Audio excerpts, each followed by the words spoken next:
Okay, good. Good day, everyone. You are welcome to today's event. I think the slide should be up there. Please note that we are already live on YouTube, on the YouTube link. So if you check your end, if you joined us from a WhatsApp group, you should have gotten the link to the YouTube channel, which you can share with your friends and loved ones. Based on the attendance that have applied, I believe that we will be more. I don't know if you're hearing that. That's an echo.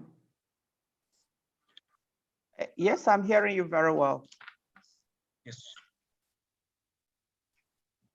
This event is brought to you by this platform, and our host is already in the house in the person of Her Majesty Adaku Chidume-Okoro.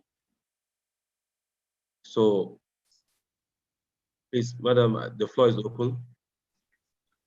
Thank you, our moderator, Mr. Nnamka. Some people are already complaining that they don't have voice. Can you check what the problem is? Okay, for those that don't have voice, please check your mic. Your mic.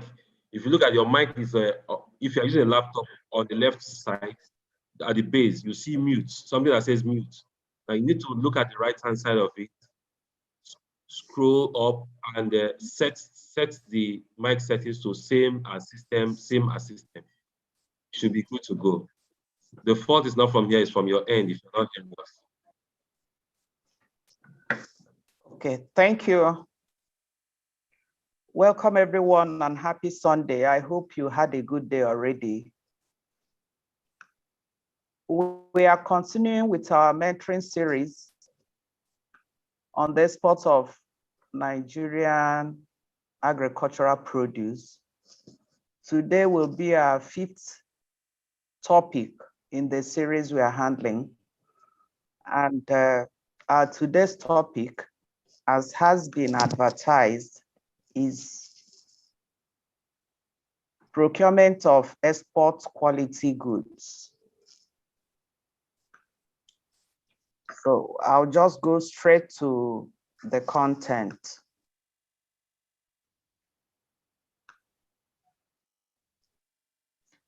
Please, those raising their hands, if you can just do a chat in the chat box, that will help in case there's anything we're not getting right. So I go straight. Nnamdi, please, can you screen the first slide? Okay.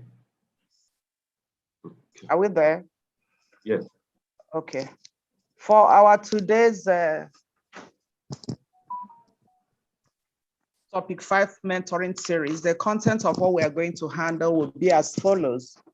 First and foremost, we'll do a recap of our previous lessons, and then I'll do a preamble and update on the grant we were asked to apply for.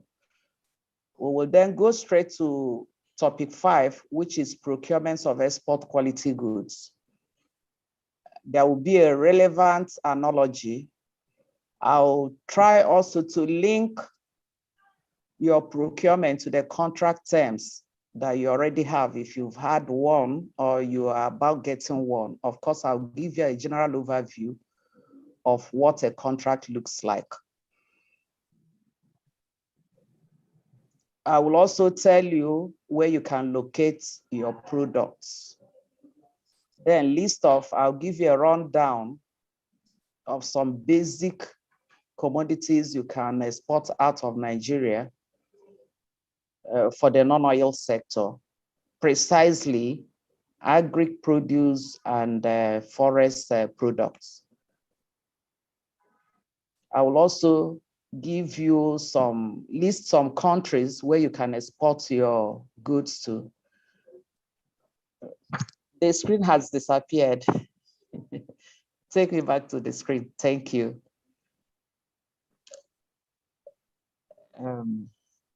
So some destination countries, and then avenues through which you can purchase or procure your goods, the packaging for such commodities, then how do you deliver to your shipment points? On and on, then things to look out for under nuggets. Conclusion, you'll be given time for question and answer and the class assignment. Thank you. So we are good to go. Slide 1.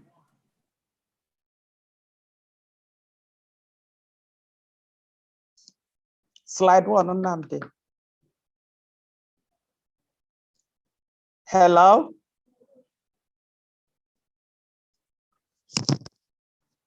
Hello?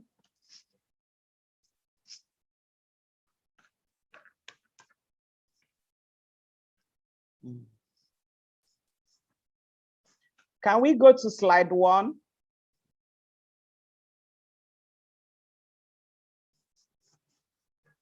Moderator, are you hearing me? I have a little technical issue here. Just a few minutes. Yes, same here too.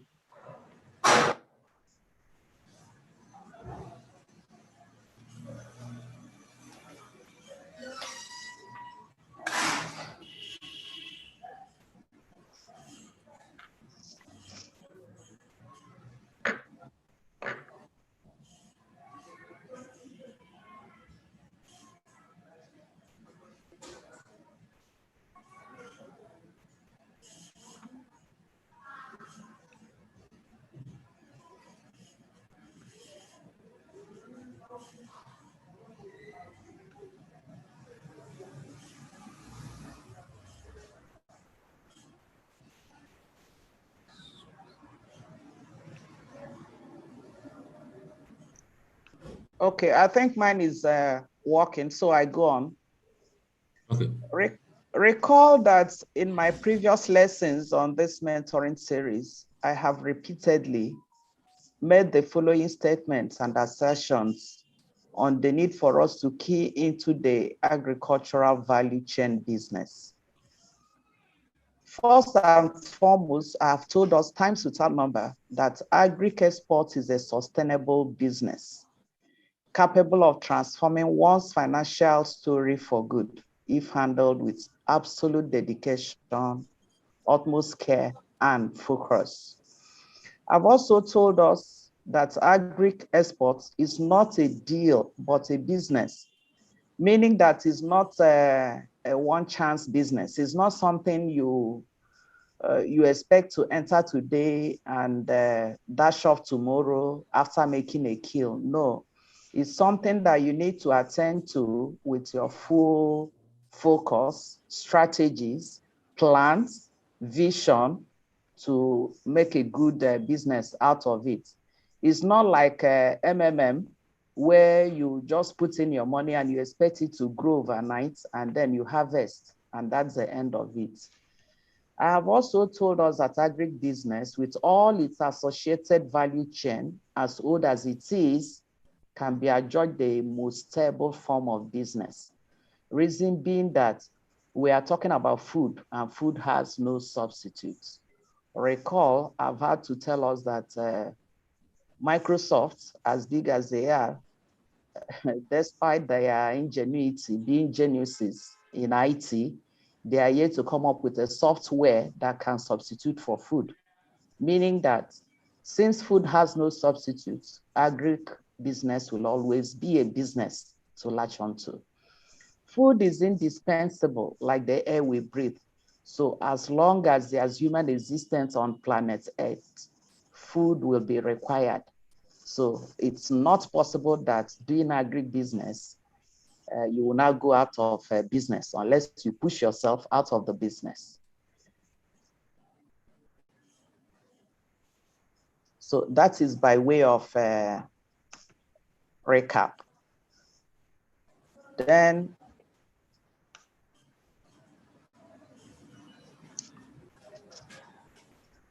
the next slide talks about my preamble and updates on the grants. Our lesson 4 topic was funding your export business.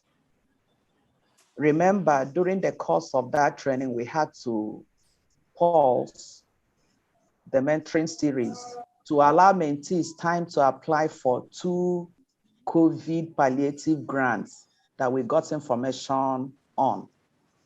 These grants were the one from the federal government of Nigeria through Export Promotion Council, codenamed EEDF, Export Expansion Development Fund.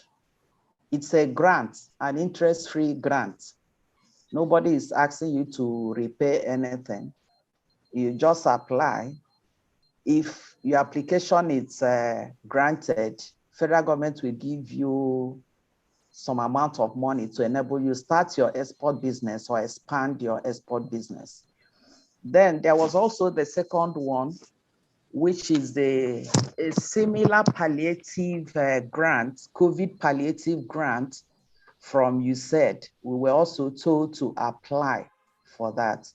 For the 2 grants, I will start with the first one, which is a Nigerian one, the one by federal government of Nigeria through Nigerian Export Promotion Council.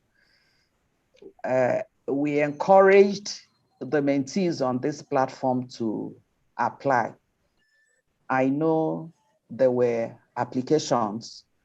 Out of the several applications, I wouldn't know exactly the number of people that applied or the number of mentees that applied using their export companies.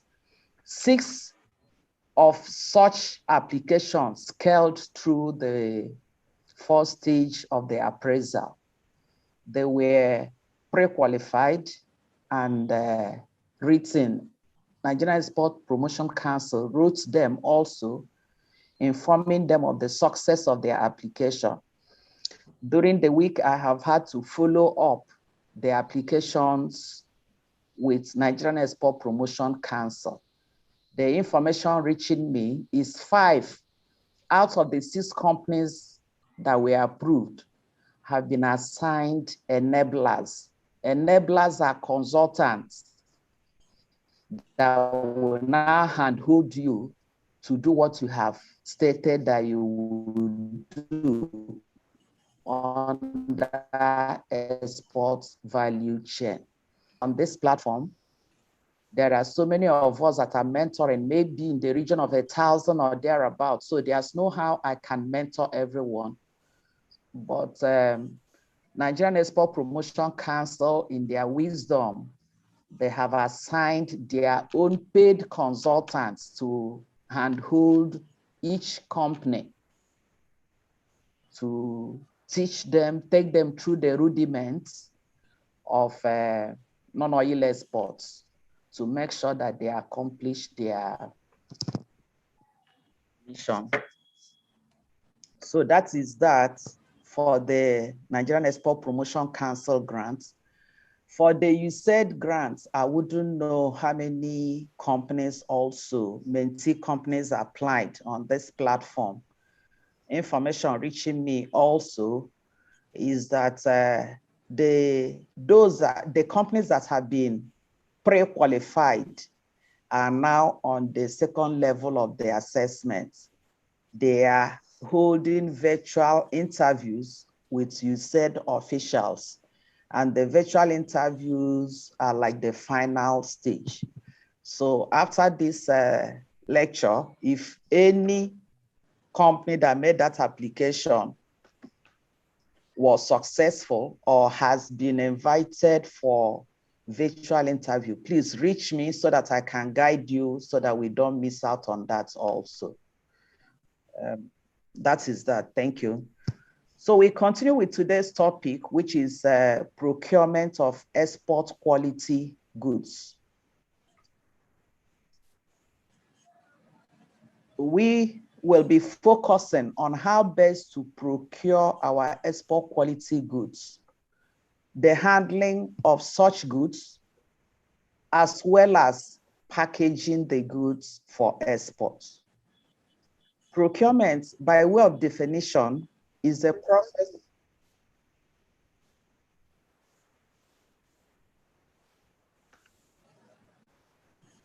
By way of definition, procurement is the process of purchasing goods or services and is usually in reference to business spending. Business procurement requires preparation, solicitation, and payment processing, which usually involves several areas of a company.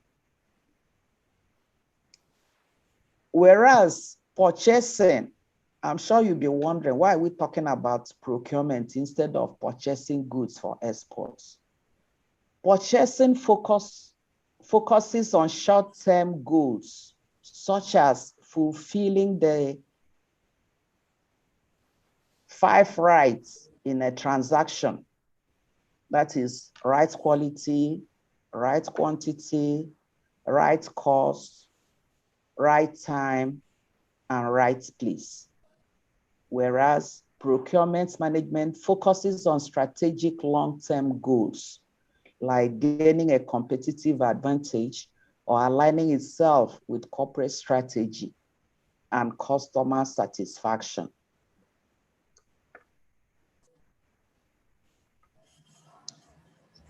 For the purposes of our Agric mentoring export series, what we will be interested in is procurement, which is a package.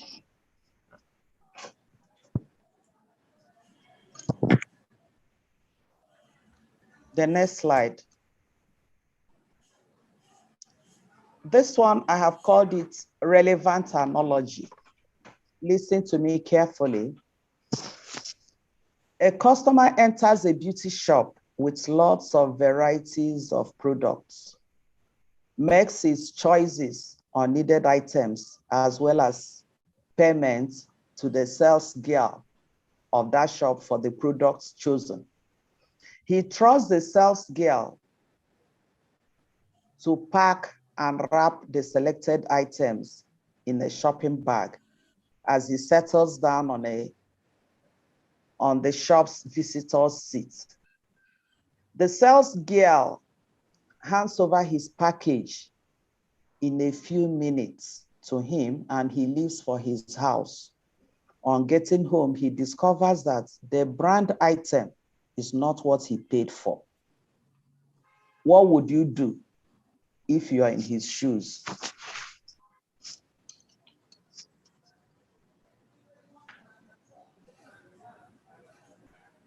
Did you hear me? What will you?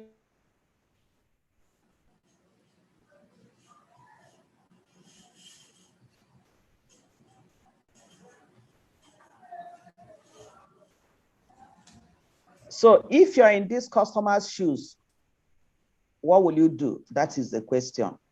Keep your answers to yourself. When we get to the question and answer session, you will tell me what you would do, because this is just a relevant analogy we are taking from.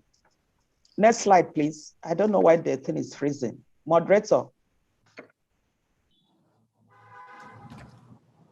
Yes, I can hear you.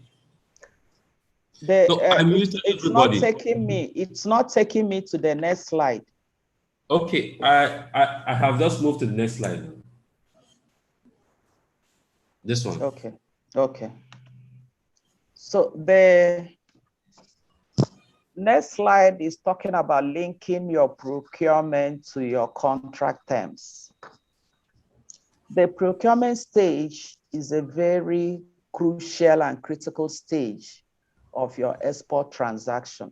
Please pay attention to what I'm saying so that you get it right and we reduce the number of questions during question and answer. If you don't get the quality right, you run the risk of your goods being returned back to you at the port of entry into the importing country. If you escape that, you will lose your customers' trust and confidence, with consequent severance of that relationship.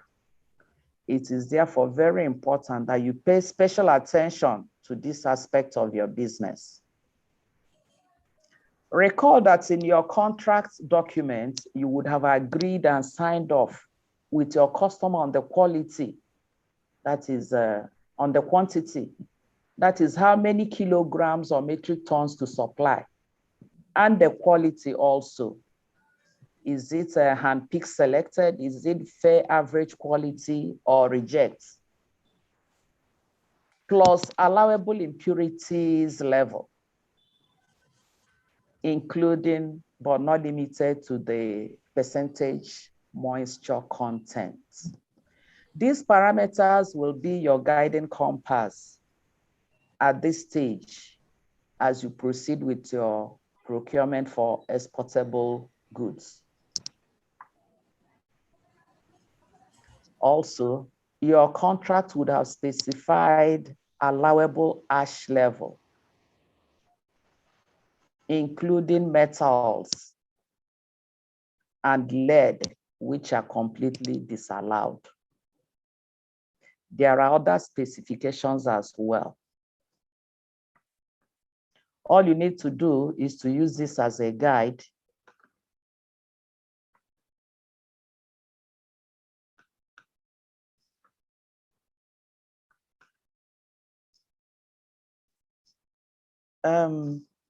moderator, please, can you check on the people that are complaining about their mic and all that? They are blocking. No, go back to the last. What I go see. Go back to the slide before the last one. Okay. So there are other specifications as well. You use this as a guide and then engage the services of a food testing laboratory to be on the safe side, because you may not be in a position to determine all this by yourself. Go to the next slide.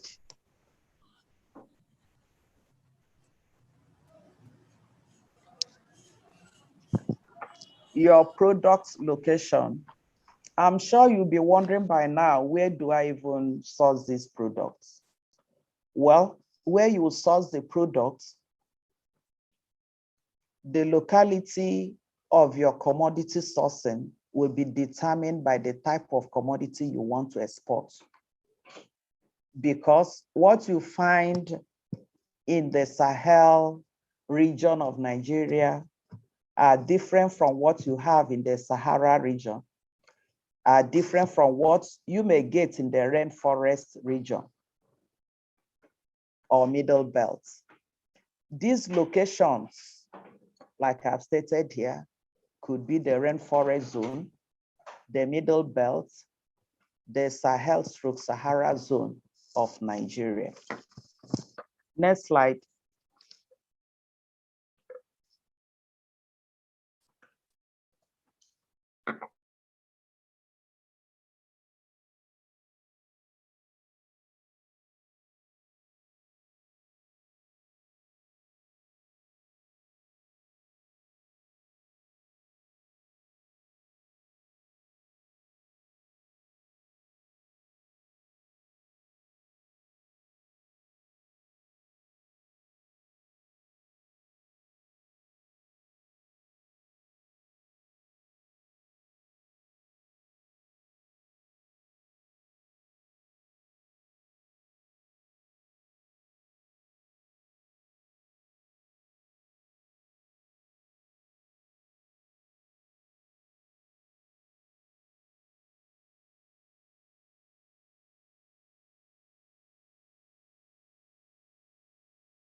Sorry, please. I think she's been clipped off. Let me see.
So sorry for the disruption. Our enemies are at work, but by God's grace, we'll finish. I went offline. I've been trying to connect back, but I'm back now. Thank you. So before my connectivity went off, I was trying to run through some list of possible exportable agri-forest product commodities that you can export out of the shores of Nigeria to other parts of the world. They are as follows: cleaned sesame seeds, cashew kernels, cocoa beans, cocoa butter, cocoa liquor, cocoa cake, cocoa mass, dried hibiscus flower, dried hibiscus flower powder, dried split ginger, fresh whole ginger, ginger powder, ginger oil, ginger paste, ginger oil resin, ginger juice.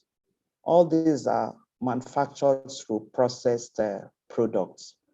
Then you have whole tiger nuts, you have tiger nuts milk, you have charcoal, you have chili pepper. For chili pepper, there are different shades and varieties, which include dried, fresh, powder, cabled, paste, and so on.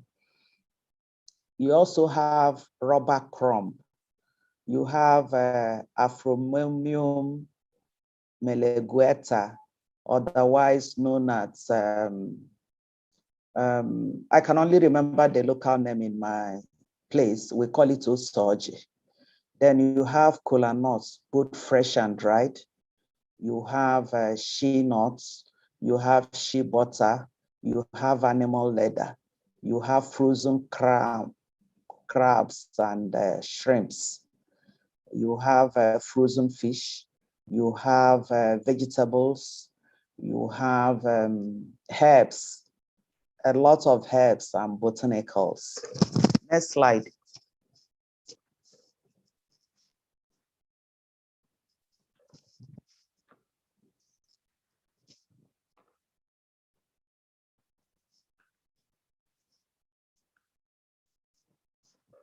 Then some Nigerian export destinations. I'm sure you'll be wondering, where and where can I export these goods to? You have a whole lot of countries you can export Nigerian goods to. I have listed some here. The list is not exhaustive. The list is not exhaustive. These countries of the world include China, Pakistan, Japan, Bangladesh, USA, South and Latin America, EU countries like France, Netherlands, Germany, Scandinavian countries also, Russia, African countries. You'll be amazed that you can export Nigerian goods to neighboring countries of Nigeria like Cote d'Ivoire, Ghana, Niger, Mali, and so on. You can also export Nigerian products to the Middle East, India. This list is not exhaustive. It's just a guide on where you can look for markets. Next slide.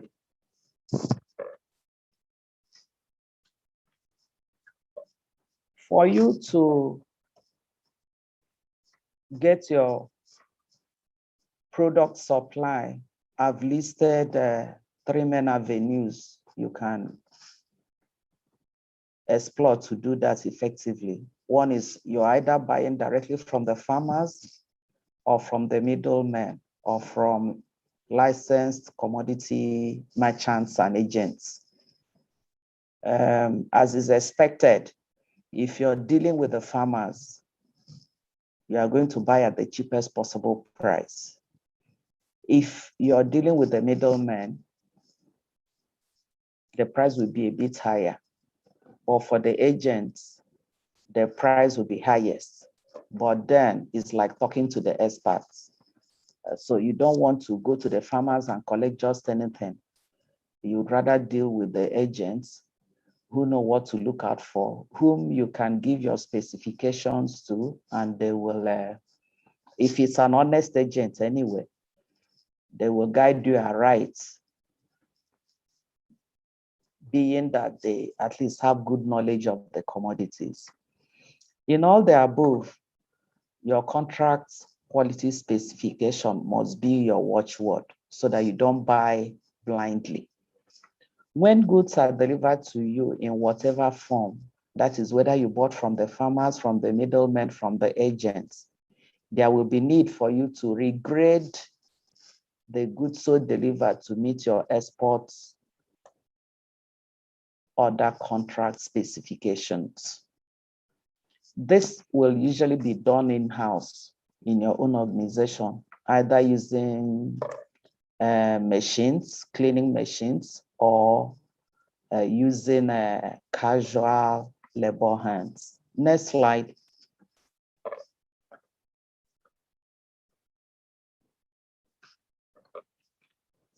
Packaging.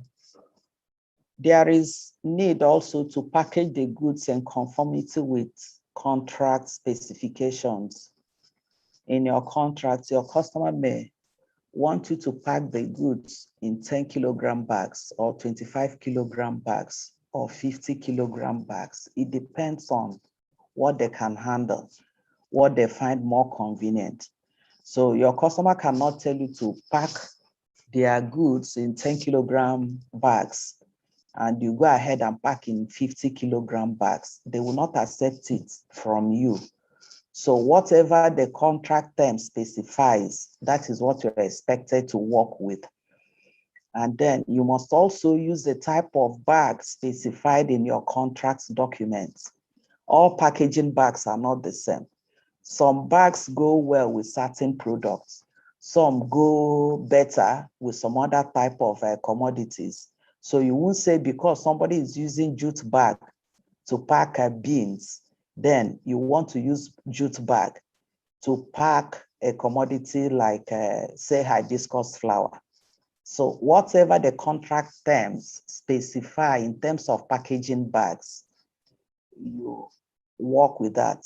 The packaging bag could be propylene bags, it could be double propylene bags, it could be jute bags, it could even be badges, in which case you use big sack bags to package.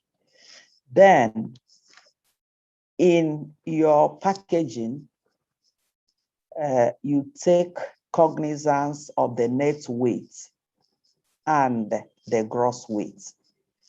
The net weight will be the gross weight minus the weight of the packaging material. Usually something like 0.2 kg should be adequate provision for the weight of the packaging bag.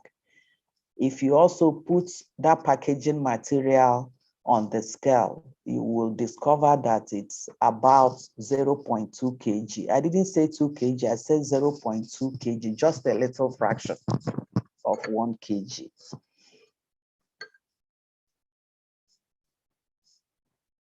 So the difference between the gross weight, that is the weight of the product plus the bag, and the net weight, which means the weight of the content only, the material only, excluding the packaging material. The difference is usually referred to as the tar weight, T-A-R-E, tar weight. Your customer may request you to obtain certifications from recognized agencies that the quality requirements they want comply with what you are packaging. So you have to pay attention to that. These certification agencies could be maybe a Standard Organization of Nigeria, it could be SGS, it could be anything. depending on what the specification in your contract term is. Next slide.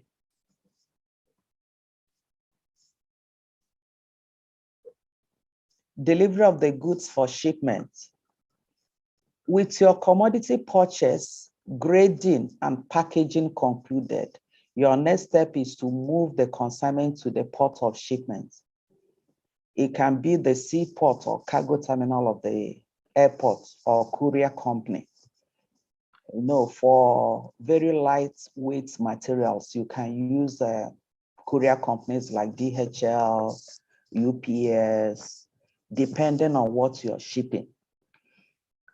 For the seaport and cargo terminal deliveries, assuming it's a bulk shipment of up to, say, 20 tons of that product, you need to land truck from the point of purchase to the seaport or cargo terminal.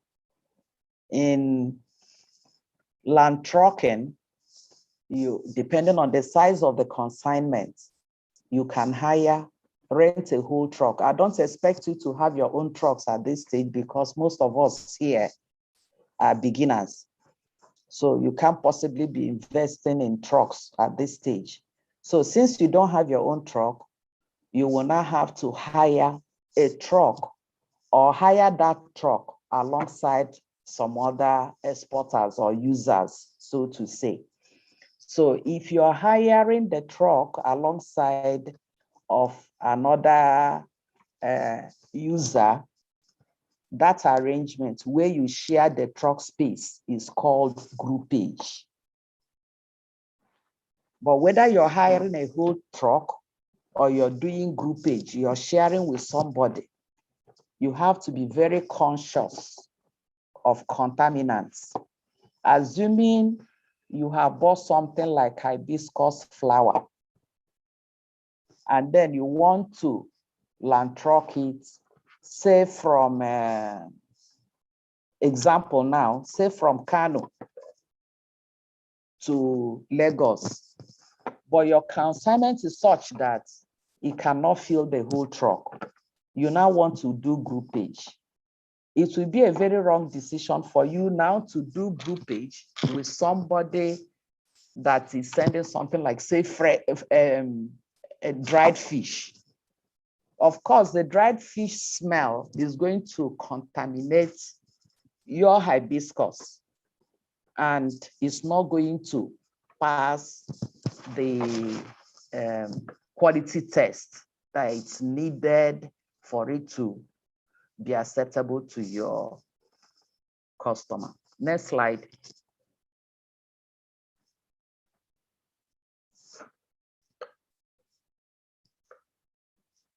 This slide, I call it nuggets. That is the things to look out for, the mistakes you must not do. I am telling you this as a practitioner. If you go on your own, you may make these mistakes, but these are your watchwords. Make sure you don't fall prey to any of this. Number one is, in choosing your supplier, look for experienced hands. Don't, because your brother, your cousin, your niece is looking for business to hang on, you now go and tell your niece to supply gum arabic to you, whereas your niece may not even know what gum arabic looks like. Maybe your niece cannot even distinguish between grade 1 and grade 2 or grade 3 gum arabic. You now play, just because you want to patronize somebody that is inexperienced, you ask a person to supply. It means you have opted to fail, even from your initial step, but that's not your portion. 2, do not pay the suppliers upfront when he or she has not supplied the goods. This is not only akin to Nigeria. The world over, there are fraudsters. there are people that are opportunists. There are people that are looking for opportunity to defraud others. Some, due to ignorance, may mean well, but they may not be able to perform also. So it is better you don't give upfront money to your supplier. Wait until you see the goods before parting with your money. 3, buy only current year's crop. Reason being that most of the products have shelf life. Their quality deteriorates over time. The only goods, or one of the main goods leaving Nigeria that doesn't have a shelf life, is something like honey. It's only honey that may not have a shelf life. In 10 years, if it is real, genuine, original honey, bee honey, in 10 years, the chemical properties are still the same. But for most other goods, they have a shelf life. As part of your training, you need to find out what the shelf life for each commodity is. But for you as a starter, as a beginner, your best bet is to look for current year's crop. That is, goods that are produced in that particular year. Like now, we are in year 2021. So you're not expected to go and buy products of 2020 or 2019. They may not pass quality tests. 4, ensure that products are handled in a clean and controlled environment. If you are doing something like cassava chips, and you have order to, that reminds me, in the list I've given you, cassava is not there. It's possible cassava can be exported, but then what we know as exporters is that the local price of cassava is more expensive than the international price. So it's not one of those products you should pay too much attention to in terms of exports. So if you're doing something like cassava chips and you want to clean it by the roadside, you will collect birds' poo-poo inside that product. Sand will also enter. Maybe feathers will enter. There will be stone there. So what I'm saying invariably is that in handling your products, please make sure you handle it in an environment that is free from contaminants so that you don't have quality issues. In conclusion, the attention paid to your commodity procurement can make or mar your export business. This can either endear you to your customer or be your last business with that customer. You see, I'm using the two extremes. If your quality is right, your customer will always want to do business with you. If your quality is bad, the person will not even say good morning, will not even reply your mails again if you send them mail. It is that serious. It could also enhance your business reputation in the international space because your customer will now be referring other users of your products to you. Or if your quality is very bad, it will make you lose face with the regulatory authorities of that country because they are going to send back your product and blacklist you in their system. And once your record enters their system, you can't run away from it. For the next 10 years, each time your company's name is keyed into their system, what will come up is this is a company not to be dealt with. Thirdly, It can make your product sell at a premium or at a discounted rate. Meaning, if you're known to supply high quality good products, if others are selling at a particular price, you could add $50 or $100 to your own, and you will still sell because you're sure of your quality. It can improve or disadvantage you for payment terms with your customer. Meaning that if your customer knows your quality is reliable, as they are ordering, they can give you upfront money. They can make upfront payments even without seeing the goods, knowing that you're reliable, you're trustworthy, you can be trusted for what you are claiming to supply. Whereas if your customer thinks or has had the experience of you not supplying the right quality, when you ship goods, they want to wait until the goods get to their warehouse tested before they can part ₦1. And more often than not, because you have done a bad quality with them before, they will always see reason not to pay you 100% on your invoice. You can lose your trading capital completely if your goods are returned at the port of destination. Because the cost of returning your consignment will now entail, you have to pay freight again to bring back the goods. You have to pay custom clearing charges at the Nigerian ports again to pull it out. So it's as if you imported that goods into Nigeria. Even the cost of freighting and pulling it out, when it gets here, when it gets back here, will completely wipe off your investment in that transaction. That is not what you want to befall you as a new entrant. So please, it's imperative that you pay very good attention to your procurement. When you hear that Nigerians are sending sand abroad or things like that, sometimes it's not willful. The company may have engaged somebody, but out of carelessness, they now didn't supervise well, and what was sent to them is not what they bargained for. For further information and resource, please, I've given a website to visit, www.akoweinitiative.org. If you go there, you get further information. It's like a resource center. You can get a whole lot of materials to help you with your export mentoring. I've spoken for some time now.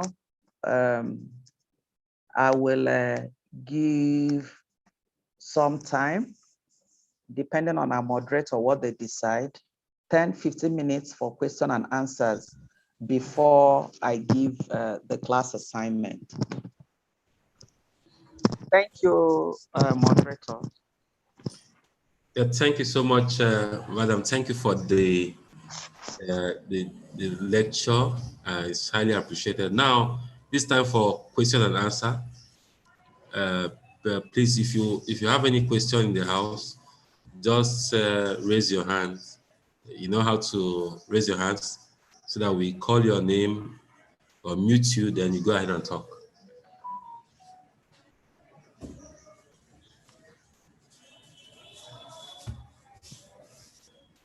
Okay, we have 2 hands here. We have people now. Don't see them here.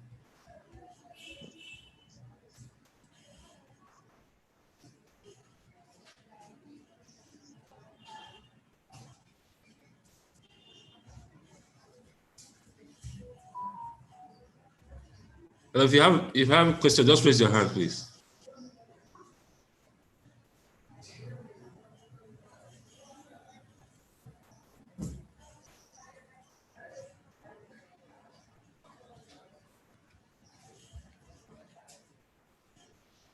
No questions? Okay, we have 5 people. Let me see. How do I know them now?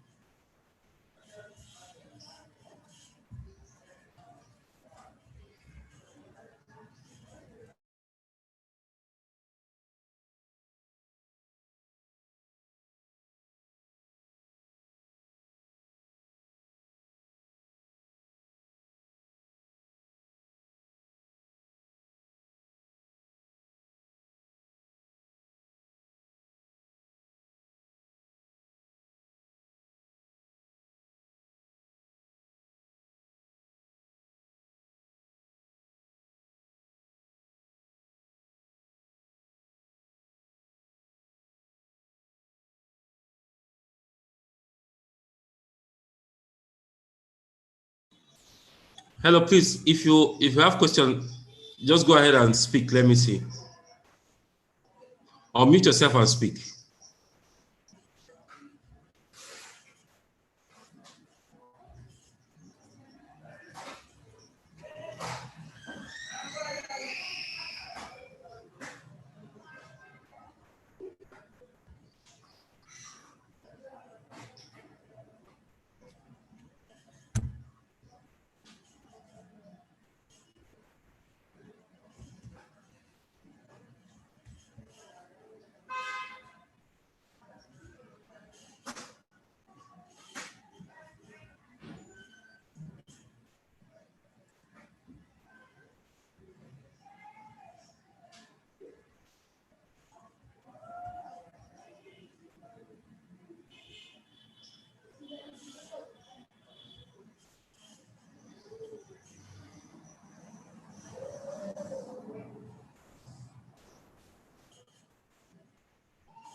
Hello? I can hear you. Hello, good evening. Yeah, good evening. Yeah, my name is Akim Odola. Yeah. Okay. Good evening. I want to thank Her Royal Majesty Madam Okoro for this wonderful mentoring program. Lord Almighty will reward you for this. My question is Please,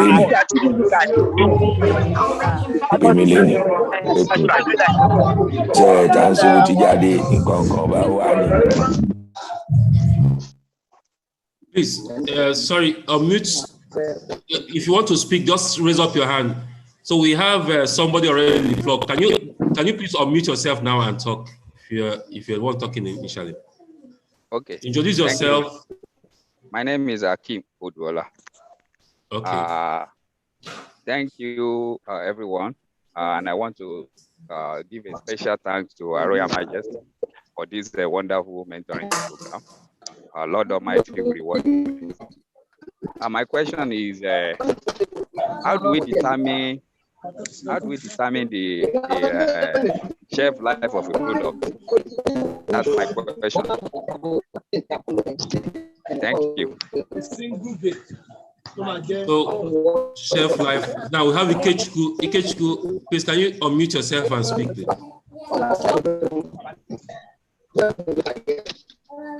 Sorry, I don't really have question except to thank Her Royal Majesty for the wonderful initiative.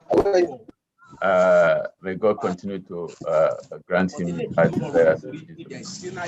Thank you so much. Please, we have Bamot Horticulture. Please go ahead, unmute yourself and speak. Bamot Horticulture. Good afternoon.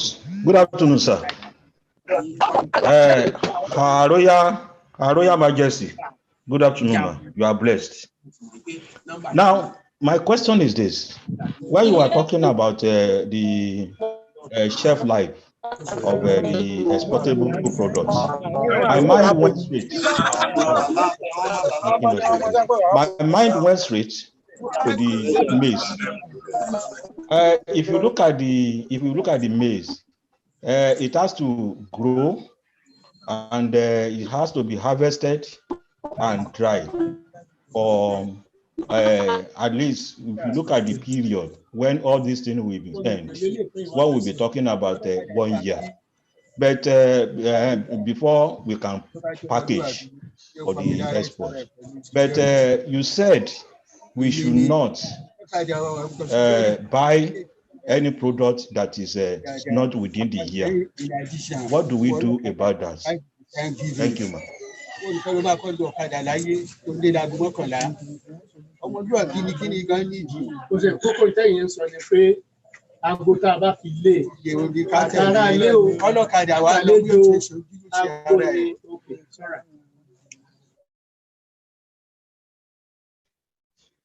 Hello? Hello? I heard you. We're waiting for all the questions before I respond. Hello. Hello. Good evening. Good evening. Yeah, Omikunle Vincent is my name. Thank you, Our Royal Majesty, for the program. What did you say is your name? Your name. Vincent Omikunle. Okay. Vincent Omikunle. Okay. Yeah, you mentioned that while trying to buy products, we should not pay in advance.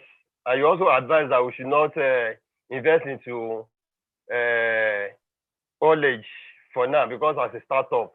But I had similar experience when I tried to do export charcoal. The money I gave to the forwarding agent, he started delaying the contract by saying the truck is not available to go and pick the product from the supplier in Ilorin.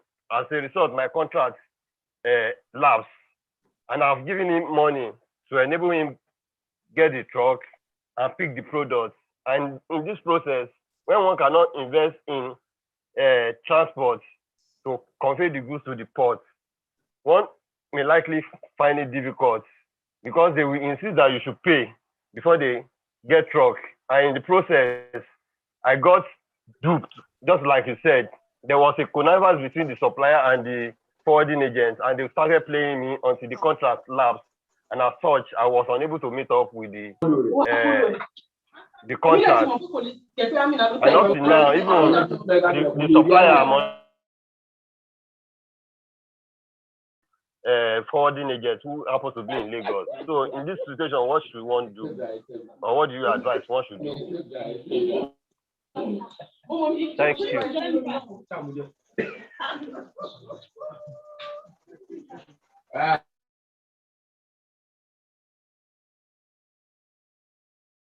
Is that all the questions?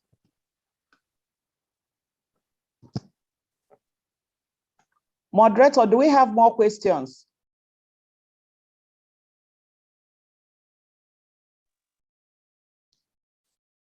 Hello? Moderator, do we have more questions? Okay. Sorry, please. Patrick Kinze, can you go ahead and speak? Okay, good evening, everyone. My name is Patrick Nze. May I thank Her Royal Majesty for the insightful session. In series, missed out the earlier days. Is there any way we can do a quick catch up? Thank you. Okay, we have Babatunde Okay.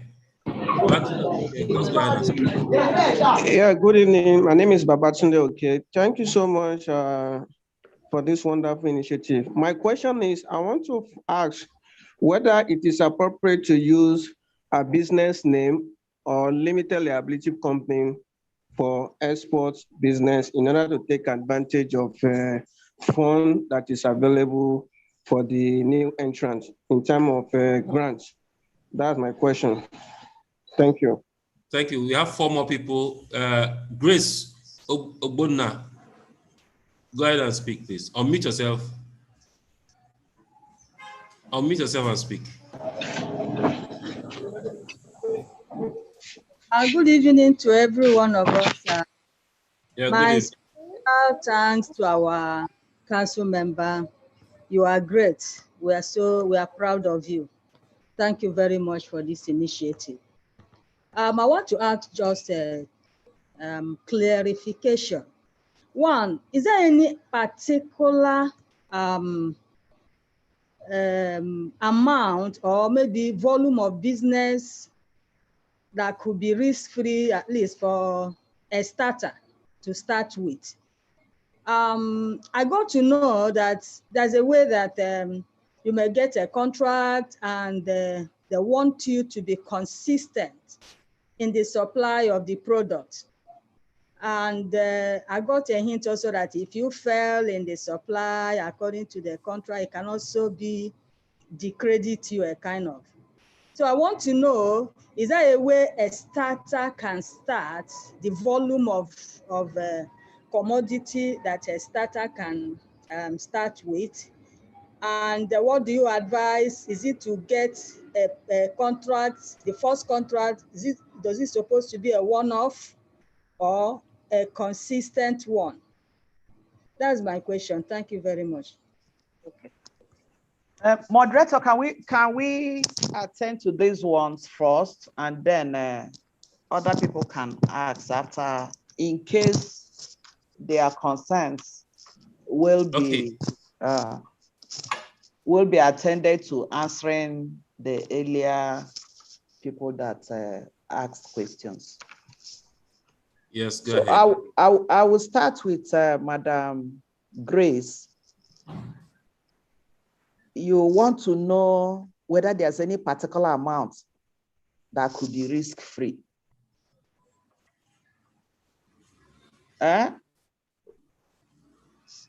Okay, that she wants to know whether there's a particular amount of volume that will be risk-free. In answering that, I would tell her that life itself is a risk. There is no guarantee for an amount of volume that will be risk-free. But if you pay attention to this mentoring series lectures, one after the other, my mission is to guide you not to make the mistakes that I probably made. So it's like the insurance for your mistakes have already been borne by me. So I don't want you to repeat those mistakes. But whether there's any assurance on a volume or amount to prevent risk, I will tell you no. Just pay attention, follow the do's and don'ts, and your risk, your losses will be reduced to the barest minimum. And like I also mentioned to those that reached me privately, it is too early in the day for you now to venture into export. Wait until we have concluded with all the lecture topics. By then, you will have a good information. You will have, it's like your mind will be settled that, yes, I am ready to go. If you try to do otherwise before then, it will amount to jumping the gun and you may make mistakes. So please wait, because there are still things to learn concerning export trade. Babatunde wanted to know if what type of business name that can be used. I'm sure you didn't join us for our initial lectures, maybe the first 2-3 ones. If you did, you would have heard me mention clearly, categorically, that for you to do exports outside the shores of Nigeria, what you need is a limited liability company. Even the companies, the mentee companies on this forum that applied for grants, they didn't use their individual names. They used their limited liability companies to make those applications. In fact, to ensure that we locked in as many companies as possible during the period of the application, of course, it has lapsed, so you can't even apply now. But to ensure that we locked in as many companies as possible, we also offered on this platform to help those that needed to incorporate limited liability companies by giving them guidance, and most of them were able to meet up, made the application, registered the limited liability companies, made the applications, and they have a success story. Patrick wants us to recap some of the previous lecture topics. Recapping may not be very easy for us, but we have a compendium, both slides and video recording of our previous topics. So what I will suggest is the information links that will be pushed out here. Follow them You will get copies of whatever you missed, and you go through them, you will also catch up.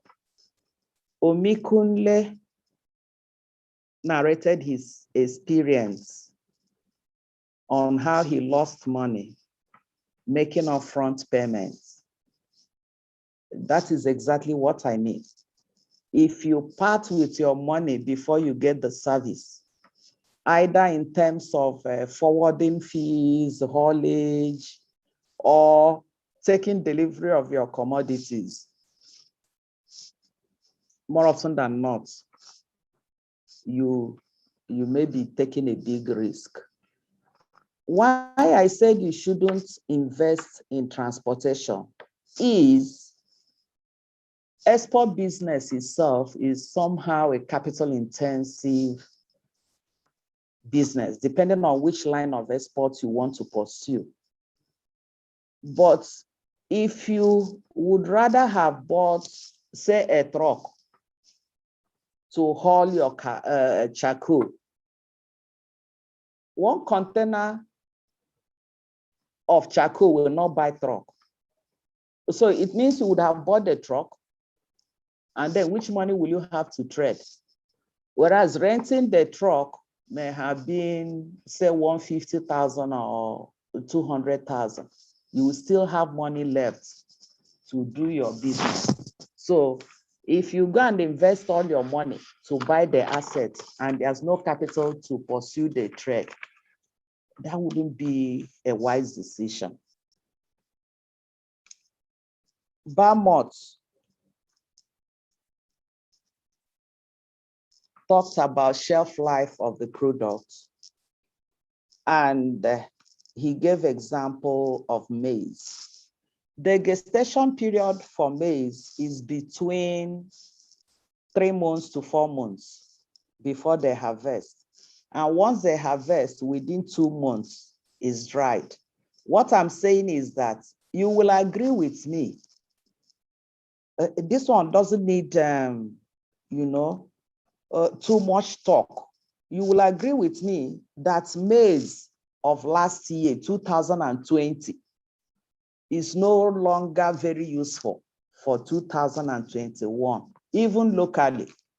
So if it's not very useful, why do you want to export it?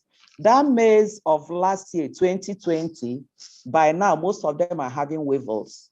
By now, the weight has reduced.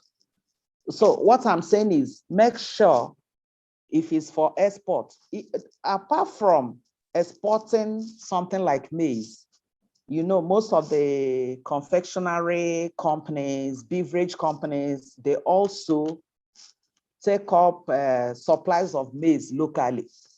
If you carry maize of last year to Cadbury or Nestle, they are not going to accept it from you. So why do you want to start with a bad market? That is my submission. Deal with only current year's crop to reduce your losses or to avoid it completely. Ikechukwu, okay, your own is just compliment. Thank you for the compliment. Then, Lakim, you want to know how to determine the shelf life of a commodity. In this time and age, you can get a whole lot of information without having to stress yourself too much or to pay for it. We are operating in a global village. Go to the internet, you get all manners of information. Google search, it will tell you. If you doubt me now, just put any product and say, what is the shelf life of this product? It will tell you. So there are 1 million ways you can get information. The operators also will tell you.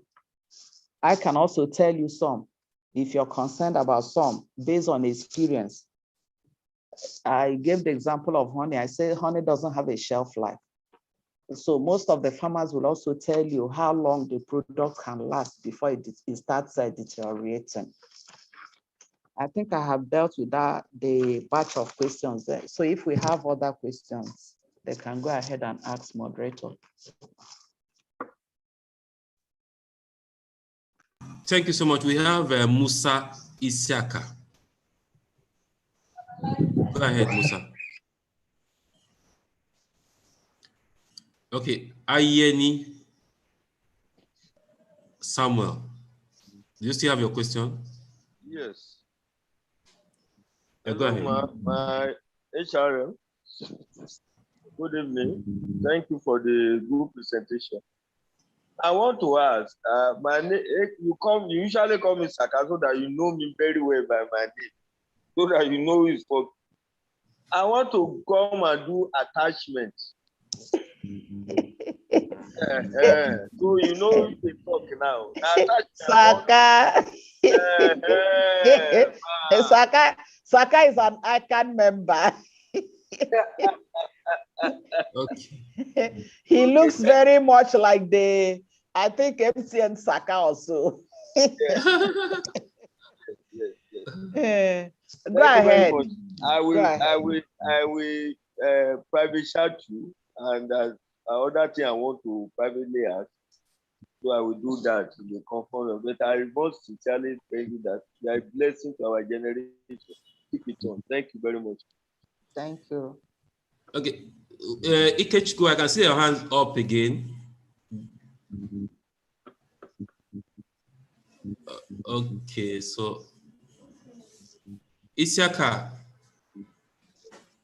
are you ready? I am ready. Excellent. Go ahead. Okay. Good evening, everybody. Good evening. Are you hearing me now? Yes, I can hear you. Go ahead. Okay. His Royal Majesty, we thank you for all your mentorship, and we pray that God will bless you. I want to beg you or plead with you that there's a way you can, this small investor, that you can group us together in such a way that we can muzzle up a bigger fund, because international business go well with big business than the small ones, so that we can get a good deal, and then we can enjoy expertise. Thank you, ma'am. Okay, we have Ikechukwu. Are you still there? Hello, moderator. Please, Yes. you can check the chat room. I think there are some questions there. Okay. That will help. Okay, I can see. Please, my question is, how can I get serious prospective buyers? That's Gafaro Adewale. Please share this material to. Okay, that's they want me to share the material. That will be done. How can one have access to the first 4 series of the mentorship? That you will get through the email. We'll send you a mail containing the links to the four videos, and if possible, the 4 slides, first 5 slides now. Now, we are also going to send you a form that you need to fill, so that if you want us to be sending you invite every month or every time we have this series, you fill that form, so that we'll have some of your details, so that based on that detail we'll be sending you email invites. So I think that's all. So bear in mind that we are going to send you the video links to all the first 5 series, including this one, and the slide, together with a form that you need to fill, that will you provide some details about yourself. Now, somebody did talk about bringing you in groups. That form can also help us to bring people together in groups. So once we know some of your details, we'll be able to bring you together in groups. Then we'll see how we can do it together as a team. Thank you, madam. Over to you. Okay. So I start with Isiaka. Isiaka is the same person as Musa, right?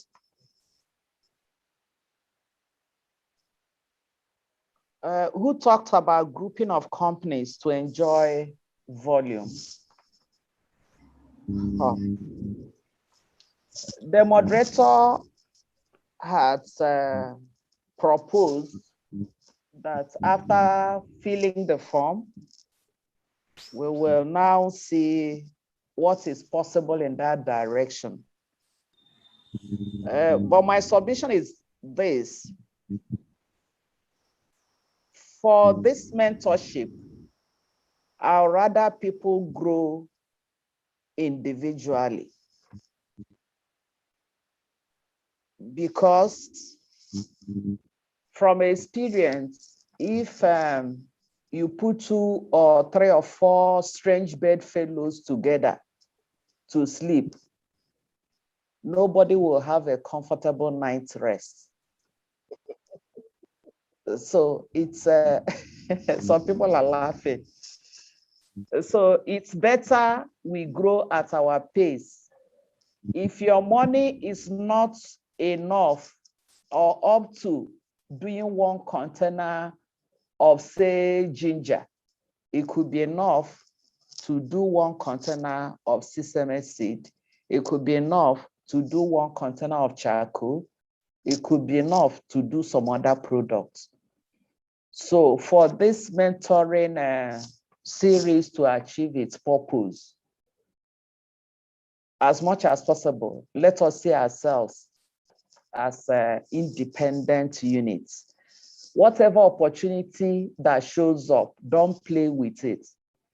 You know, when we're talking about that funding, I'm sure a lot of us were thinking, how can government give you money? Nigeria government for where? I'm sure that's what was at the back of the mind of most of us, and that made them not even to attempt to apply. But the brave ones, the risk takers, the maximum risk takers, went out of their way to make that application. And today, we have 6 success stories. So as we go along, there will be opportunities. There will be opportunities. Whatever opportunity you have, please latch onto it. Something will come out of it. That's my response to that. But get your forms filled like the moderator has stated, and we see what you're proposing is cooperatives. We will see if it's doable. If not, you just limit your own, you limit to the low value commodities so that you don't, you know, carry more than you can handle. Then Ayeni Saka wants to do attachment. I'm just wondering if this is your first time with us in this series. You know, everybody on this platform, including some other platforms that we are running, they are all on attachments. Mine is to guide everybody. Everybody is very, very special to me. You are free to reach me personally, but I can assure you, I pay more time and attention to what we are doing here collectively. And everybody is also achieving results. You know, people are pursuing their dreams passionately for non-oil exports, and they are making good progress. Gafar wants to know how he can get some serious prospective buyers. So, remember there's a resource link that has been put up. Maybe if you go there, you can get some of those concerns addressed. But everything is on the internet. But if you go there specifically, you will get answer to this. I don't know if I've addressed all your concerns.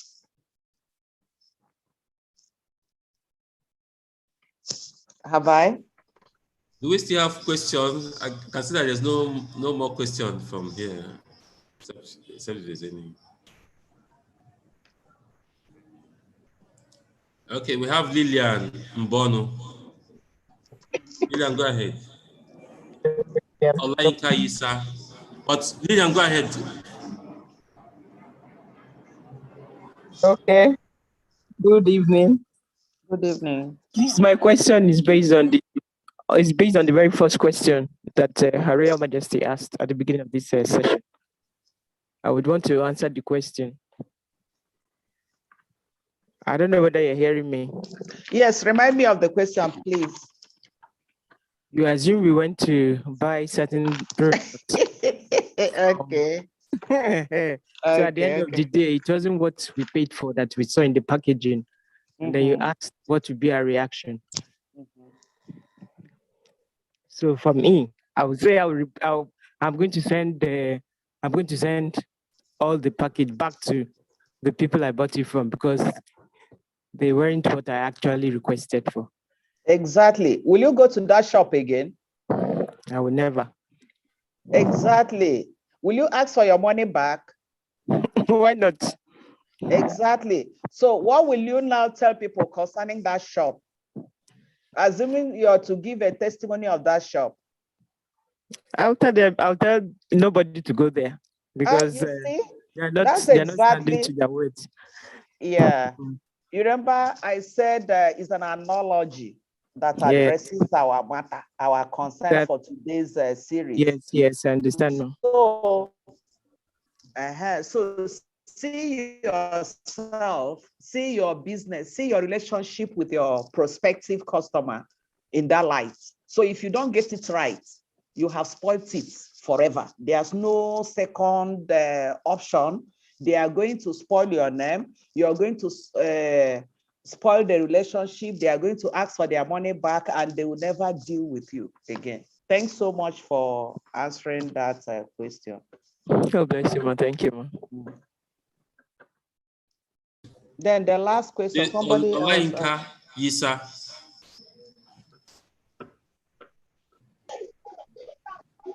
Hello? Yeah, go ahead. Yes, my question, although this is my first time of joining this section, so, and then from what you said, I think I've missed a lot. And then I'm highly interested in this business. And then I think before now, this is part of the things I've been planning to like go into. So it's just because of the fear of unknown. So, and then I've been skeptical. So, and then with your guides, so what can one do maybe in terms of maybe getting a loan? I know somebody asked that question in this section, but so I don't think you have addressed that.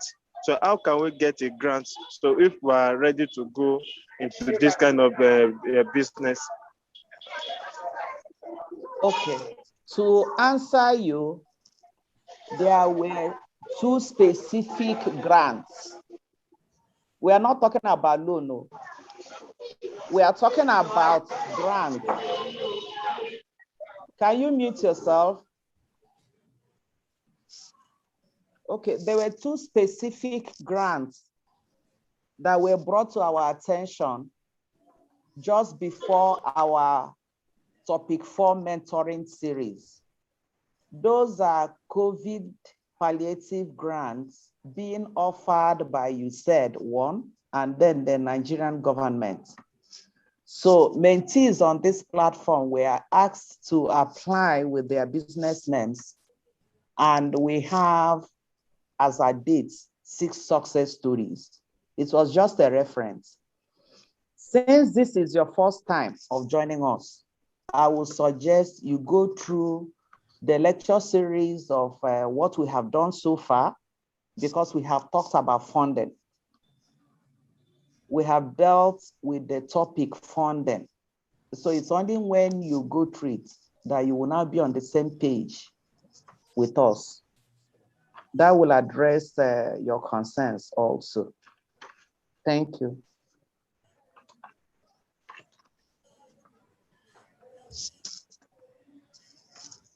No more questions at this moment. Okay, next slide.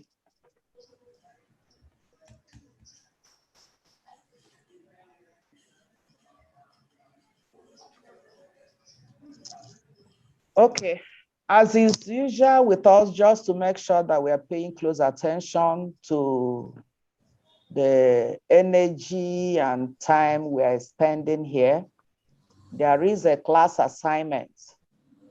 And this class assignment also we will do and turn in our answers. And the next mentoring series, which I hope to be in 2 weeks' time, bearing every exigency, we are expected to turn in our answers before the next mentoring topic 6, which will be in 2 weeks' time, God helping us. So the class assignment is for the exportable Nigerian products listed during the course of this lecture. That long list, I ran through as possible exports list, but not, we can export things far. There are so many things, it can be up to 3 times of that. If I now add other items you can export out of Nigeria.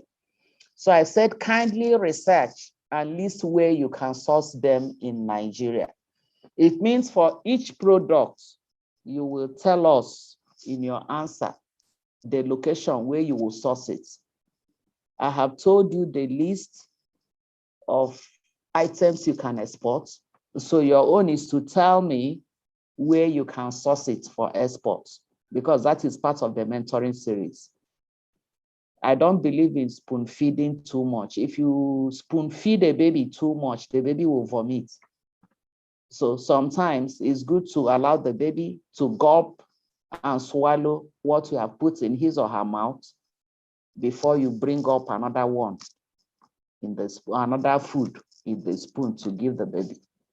So I will request that you do this research, give me the answers before we proceed on our next series topic. The last slide.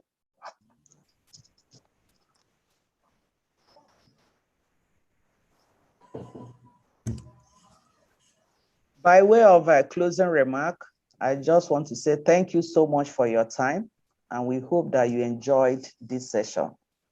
Please remember to complete the data form because it will be used for subsequent invites. Thank you and God bless you. Thank you so much, Her Royal Majesty Adaku, Chidume-Okoro. Thank you so much for taking us through this 5th series. We hope to see you on the 6th one. To those of us that are just joining us for the first time, this event was brought to you by Page Platform. Page is known as Professional Accountants Group Email. It's a group of chartered accountants. I know that most of us here, some of us here are not accountants. So, but you're just privileged to be enjoying some of the things that flow out of the accountants. So make sure your child or your son, your daughter enroll to become a member of ICAN in the future. If for more information, we will send you a mail. And that's why we are talking about the data capturing form that will be in the mail. You might also answer this assignment through another form that will be put in the mail, and you'll be getting that today. So please continue to flow and share the knowledge with other Nigerians, because that's the only way we can take away poverty from this society. A lot of kidnapping going on, a lot of jobless youth going about, causing going to crime and the rest. If we're able to share this knowledge and share and employ some of them, to a great extent they'll be engaged and crime wave will come down. Fighting crime is not only by use of gun or arresting people, by providing them with jobs, taking them off the streets, you make them more useful to the society. Thank you so much for your time, and we look forward to seeing you at the next session. Remember that each time we stream each session we stream it live on YouTube, on our YouTube channel known as Page TV. So each time we come, if you don't have the link, we will share it. Then you can in turn share it with other Nigerians who are not able to attend. You belong to your old students association, share it there. You belong to your church association, share it there. You belong to your mosque association, share it there. You belong to other cultural groups, share it on their WhatsApp platform so that their eyes can open. Please, thank you so much and God bless you. Madam, thank you so much. Really appreciate it. Thank you, moderator. Please, before you cut off, I feel that the beneficiaries of the EEDF grant, you should maybe put them together like in a WhatsApp forum, so that I know exactly what is happening with them, if they have concerns, if the council, Export Promotion Council reaches them and there are things they can't handle, they are able to reach me quickly for me to come in so that we don't lose on the miles we have gained so far. Also, if anybody has been invited by USAID for their own grants, they should quickly reach you. You bring it to my attention so that I can guide them for their next stage of interview, which is the oral interview. I needed to say this so that people will know, mentees will know that we are here for business and we mean business and we are achieving results. Thank you and God bless you. Thank you so much. Take care.